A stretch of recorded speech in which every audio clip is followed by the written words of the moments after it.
Validation of the draft assessment tool for identifying and addressing stigma and discrimination practices towards the persons with disabilities. And to really then map a way forward, what next after this tool is published? Can we take it up? TVETS, institutions, departments of disability affairs working together with the OPDs, can we move this forward in order to achieve the Convention on the Rights of Persons with Disabilities?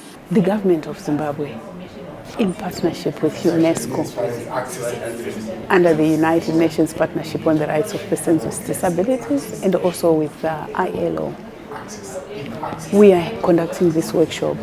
It is a validation workshop for the draft tool for identifying and addressing stigma and discrimination in technical, vocational, and educational training centers in various countries. There are 4 countries that are part of this program. We have Mozambique, Namibia, Tanzania, and Zimbabwe. We are one of the 4 countries. But there are issues that are emerging that are common amongst all countries, because as we all know, historically, persons with disabilities are generally marginalized. And this happens also in technical and vocational education training institutions.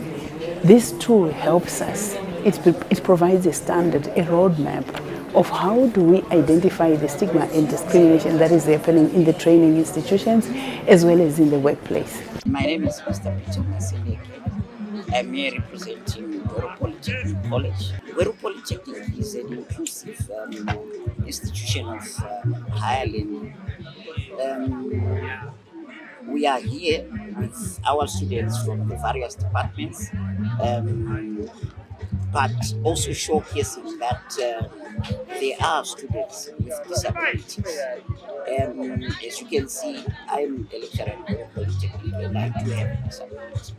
So as an institution, we basically offer courses in the engineering division, where we have the electrical department, the mechanical department, as well as the automotive engineering department. Those are the 3 departments from our engineering division.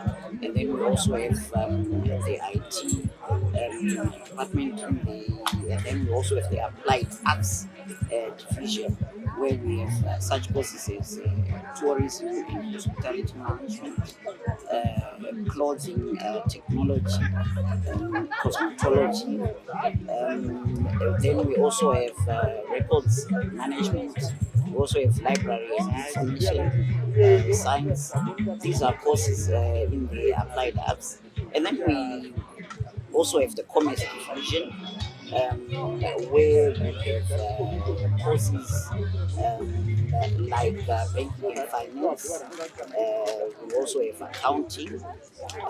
We also have purchasing and supply. We also have transport management. We also have these are now courses that are divided in the management as well as but they fall under the commerce division.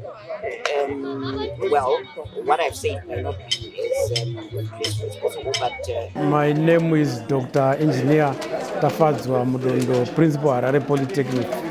I'm part of this UNESCO workshop, which is fighting stigma and discrimination against persons with disabilities. The workshop is mainly to validate the toolkit for assessment of persons with disabilities in TVET institution.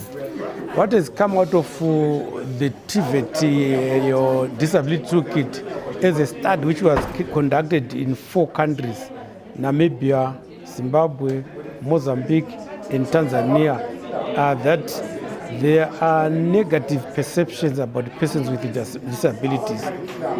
There are also need for instructional and curriculum adaptations to persons with disabilities. These issues are very, very fundamental, inclusive of adjustment of the infrastructure. Infrastructure meaning buildings and equipment and the machinery to suit persons with disabilities, so that no one and no place is left behind. So the criticality of this workshop is that it has triggered a debate in the nature that we are now in a position to question, to interrogate, and then be able to come up with solutions to implement viable and acceptable policies which will then take into place persons with disabilities. My name is Noki Mbana. I'm a student at Gweru Polytechnic and I'm doing mechanical engineering. When I finish my studies, I want to be an engineer.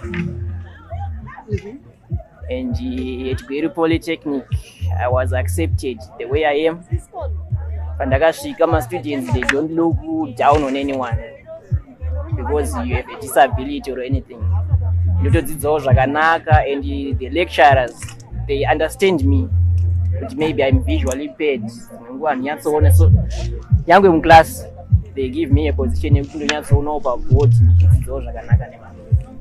From the Ministry of Higher and Tertiary Education perspective, as a member of Harare Polytechnic, we are happy that there is a TVET policy which was crafted and approved by Cabinet.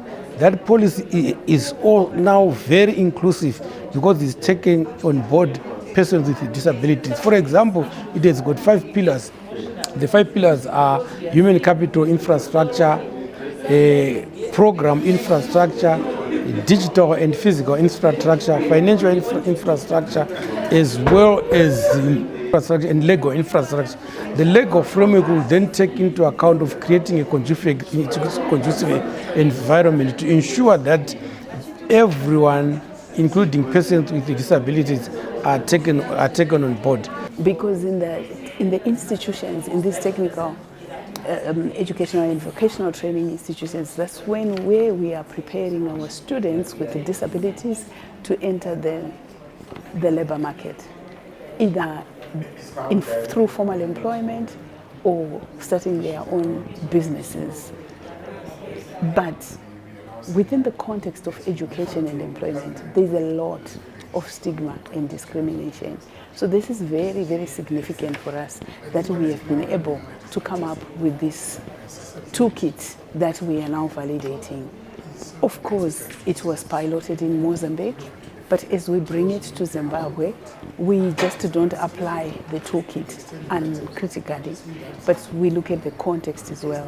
To what extent is it applicable to our own context as a country, in spite of the fact that we are SADC African countries, but context in terms of its national level is also very important. So this is really groundbreaking, and we do believe that with this toolkit we'll be able to address issues of disability in these educational training institutions as well as in employment.